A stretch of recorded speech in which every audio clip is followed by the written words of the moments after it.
ಅಂಜನಾದ್ರಿಯಲ್ಲಿ ಸಂತಾನ ಬಯಸಿ ಅಹೋರಾತ್ರಿಯಲ್ಲಿ ತಪಸ್ಸು ಮಾಡಿ ವಾನರ ಕೇಸರಿ ಕೇಸರಿ ಕುಲಸತಿ ಗರ್ಭ ಧರಿಸಲು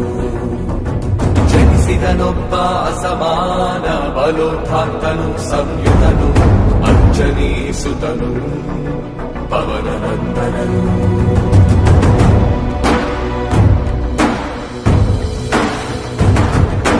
ಅರುಣ ಕಿರಣಗಳ ಉದಯೋನ್ಮಾದವ ಹುಟ್ಟು ಚಪ್ಪರಿಸೋ ಹಣ್ಣೆಂದುಕೊಂಡು ಸೂರ್ಯ ಮಂಡಲಕ್ಕೆ ನುಗ್ಗಿ ಬಾಯ್ತೆರೆದ ಹಂಬಲಿಸಿ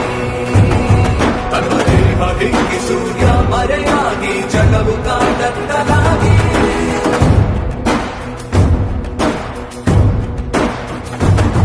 ಅದ ಗಮನಿಸಿದ ಆ